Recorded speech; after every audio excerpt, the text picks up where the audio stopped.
자, 오늘 또 이제 이 얘기를 또 해볼 건데, 이게 여러분들 요거는 여러분들 다 아는 기사야. 근데 여러분들이 다 한번 봐야 될 것 같아요. 그리고 여러분들이 봐면 여러분들이 또 중국을 한 번 더 이해하게 될 거야. 항상 여러분들한테 얘기하잖아요. 중국의 여러 가지 사건 사고들을 다뤄드리면서 중국 사람들이 일 처리하는 방식, 중국 정부가 일 처리하는 방식을 알아야 여러분들이 방어를 하든가 뭐 어떻게 대처를 하든가 할 거 아니야. 오늘 이걸 보시면 중국이 일 처리하는 방식에 대해서 여러분들 알게 될 거예요. 무슨 얘기를 하려고 하냐면 중국의 얼마 전에 있었던 그 방콕에서 넘어진 그 중국 건물 하나 기억나십니까? 얼마 전에 미얀마에서 지진이 일어나가지고 미얀마에서 지진이 일어났는데 생뚱맞게 방콕에 있는 건물이 한 개가 넘어졌어. 미얀마 그쪽에서는 그 지진 일어난 곳에서는 건물이 많이 무너졌다고 하더라고. 근데 생뚱맞게 방콕에서 중국 건물 한 개가 무너졌어요. 그 사고 아시죠 다들? 이 건물. 심지어 이거는 태국 감사원 신청사야. 태국 감사원 건물을 짓는 현장이야. 이거를 중국이 지었던 거지. 자, 근데 이거 뒷이야기가 있습니다. 야, 이거는 좀 재밌어서 가져왔고, 이걸 보면서 저도 한 개 깨달음을 얻었어요. 중국의 일 처리가 또 이런 방식이 있구나라는 걸 또 한 개 깨달았거든. 여러분들도 한번 느껴봐요. 에? 이게 중국 사회에서도 좀 약간 문제가 확 일어났던 거야. 아니, 야, 방콕에 있는 건물이 왜 무너졌을까? 그러니까 알고 보니까 이 지역에서 이 건물은 감사원 신청사 건물이었고 그 지역의 랜드마크로 지으려 했던 그 건물이래. 여기 띵빠님 올려주셨네. 무너진 건물은 총 20억 바트, 약 867억 원 이상의 예산이 투입된 태국 감사원 청사로 중국 철로 총공사 CREC 산하 중철 10국의 태국 현지 합작 법인과 이탈리안 태국 개발이 공사를 맡았다. 자, 여러분들이 알고 있는 건 이거잖아. 봐봐, 여러분들. 실제로 여기 중철 10국이라는데 중티에 시주 이거는 중국에서 굉장히 유명한 건설사야. 중티에 시주 중철 10국 이 모르는 사람 없어. 일단 중철 10국에서 이거를 지으려 그랬다. 그 지역의 랜드마크로 지으려 그랬어. 거기가 무슨 시장 근처였다며. 그 굉장히 그 여행객들 많은 그 시장 근처였는데 거기서 랜드마크 느낌으로 지으려 그랬고, 이미 이 상태가 어떤 상태였냐면 그 무너지기 전에 그 상태는 이미 거의 이제 그 중국말로는 그 펑딩이라 그래. 펑딩 다 지었대. 이미 다 지어지고 안에 이제 꾸미는 단계야. 이미 뼈대는 이미 다 지어진 상태인 거야. 그 뜻은 즉 뭐냐, 안에 인테리어부터 시작해가지고 뭐 이제 여러 가지 노선들 뭐 이런 거 들어가고 이제 그 단계니까 뼈 구조는 다 지어졌고 위에까지 다 끝낸 상태니까 무게는 안 실려 있는 상황이었거든. 무게는 안 실어져 있는 상황이었으니까 건물이 가벼운 상황이었어. 그러니까 이 무게를 별로 버틸 필요가 없는 굉장히 튼튼한 상황이었다 이 뜻이야. 그리고 설계 방침에 따르면 만약에 이거를 그 설계 방침대로 지었다 그러면 그때 방콕에서 일어났던 그 지진은 이 건물이 버틸 수 있는 그 지진 정도의 3분의 1밖에 안 됐대. 그런데 얘네 무너지는 그 영상 다들 보셨을 거 아니야. 진짜 무슨 호르르 이렇게 무너져. 근데 이 와중에 중국의 네티즌들 잘 무너졌다. 야, 무너지기 다행이다. 왜 그런지 알아? 야, 이거 중국이 중철 10국 이렇게 유명한 국제 중국을 대표하는 건설사가 나가지고 지었는데 저거 완공되기 전에 무너진 거 너무 다행이다. 야, 생각해봐. 저거 감사원이야. 감사원 다 완공되고 나서 감사원 직원들 저기 다 근무하고 있는데 그때 무너졌어 봐. 끔찍해. 야, 미리 무너지기 다행이네. 근데 야, 생각해보면 진짜 여러분들 태국 방콕 감사원들 직원이 얼마나 많을 거야. 그거 다 공무원일 거 아니야. 다 엘리트들이고 그 사람들이 다 거기서 들어가서 근무하고 있는 와중에 무너졌다고 생각해봐.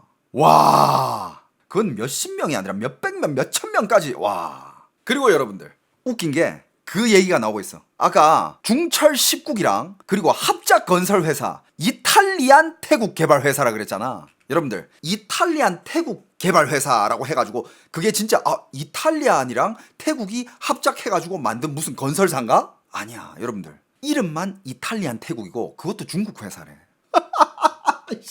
그냥 간판만 그렇게 단 거야. 여러분들 그거는 진짜 여러분들 잘 알아야 되는 게 저번에 그 간장 터졌을 때 무첨가 제로 첨가 그 사건이 있었잖아. 그때 어떻게 됐어요? 제로 첨가지만 이런 거 저런 거 다 첨가돼 있었잖아. 그래가지고 그거 들고 일어나니까 그 회사에서 아니 여러분들 우리 이 영첨가 이거는요 그냥 우리 로고 모양이에요. 뭐가 첨가돼 있는지는 뒤에 그거 첨가제 표 들어있는 거 그거 보셔야죠. 우리의 영첨가 이거는 그냥 로고일 뿐입니다. 그냥 브랜드예요. 이런 짓거리를 중국이 진짜 잘해. 중국에 이런 일도 있었어. 예를 들어서 중국 한국도 토종닭 이러고 토종닭 이러면 되게 뭔가 이 닭 육질이랑 진짜 비싸잖아. 다르잖아. 중국도 옛날에 이런 계란 사건 중에 이런 게 있었어. 1호 토종닭 해가지고 닭을 막 팔아가지고 닭이 엄청 막 잘 팔렸어. 근데 나중에 알고 보니까 1호 토종이 브랜드야. 토종 닭이 아니라 1호가 브랜드고 토종 닭을 판 게 아니라 1호 토종이 브랜드야. 닭은 그냥 아무 닭이나 갖다 판 거야. 그냥 브랜드 이름이야. 아, 중국이 이런 걸 너무 잘해요. 나 이거 보고 진짜 너무 웃겼어. 와, 진짜 이렇게까지 한다고? 그러니까 결과적으로 보면 이제 중국이랑 그다음에 태국이랑 중국이랑 합작한 건설 회사, 그다음에 중국 회사 이렇게 같이 이렇게 합작해서 만든 건데, 자, 뒤에 또 기막히는 일들이 많아요. 에? 아, 그리고 거기서 여러분들 그 사진 봤죠? 중국인들이 자료 가지고, 이거 다들 보셨을 거야. 그 사무소 가가지고 이 서류들 막 들고 막 중국 뭘 숨기려고 이런 게 뛰는 걸까 모르겠지만 이 사진도 지금 찍혀 올라왔고 숨기고 싶은 게 참 많은가 봐. 그런데 요번에 이거는 여러 가지 정황을 봤을 때도 이거는 누가 봐도 이거는 두부 공정이었다. 중국말로 하면 떠후자 공정. 떠후자 공정 뭐냐? 그냥 말 그대로 그냥 떠후자가 두부도 아니야. 두부 찌꺼기 공정이란 뜻이야. 그러니까 이 공사가 두부 찌꺼기처럼 만들어요. 그러니까 말 그대로 부실공사. 말도 안 되는 부실공사다라는 게 이거는 뭐 조사할 필요도 없어. 그냥 아니 그 지진이 버틸 수 있는 3분의 1밖에 안 된다며. 근데 무너졌다? 100% 부실공사다. 이거는 조사할 필요도 없어. 그냥 부실공사인 거야. 그래가지고 중국의 그 유명한 스피커 후시진이라는 스피커가 있어요. 언론인이야. 중국의 언론인. 그 언론인도 이걸 보고 나서 이거는 그냥 부실공사네. 이건 누가 봐도 부실공사다. 그리고 이 중국이랑 태국의 합작 이 공사는 문제가 있다. 누가 봐도 부실공사였다. 라고 이거 자기 SNS에 올렸어. 중국을 대표하는 스피커 중에 한 명이 올렸다? 그 말 바로 제재당했어요. 바로 중국 정부에서 야 정신교육 바로 들어갔어. 야 미쳤어? 부실공사라니. 그래가지고 문장이 바뀌었어요. 어떻게 다시 올라왔냐? 그 문장을 고친 게 설계와 퀄리티에 대한 책임을 져야 할 것 같다. 누가 져야 된다는 얘기를 안 했어. 두부 공정이다 이 말 없어지고 설계와 퀄리티에 대한 문제가 있고 책임을 누군가는 져야 될 것 같다라고 이렇게 다시 고쳐서 올렸습니다. 자, 그러면 그 문제가 뭐냐? 지금 중국이 이제 그쪽이랑 싸우고 싶은 카드는 이거야. 이건 누가 봐도 중국이 책임져야 되는 거거든. 누가 봐도 중국이 책임져야 되는데 중국 입장은 그게 아니라 어떤 거냐? 중국의 일처리 방식 이렇습니다. 일단 중철10국이라는 이 건설사는 중국을 대표하는 어마어마한 건설사고 중국의 1대1로에서 많은 건설들 그리고 중국 안에서 굵직굵직한 프로젝트들을 다 지었던 그런 건설사예요. 중국이 대빵이라고 생각하면 돼요.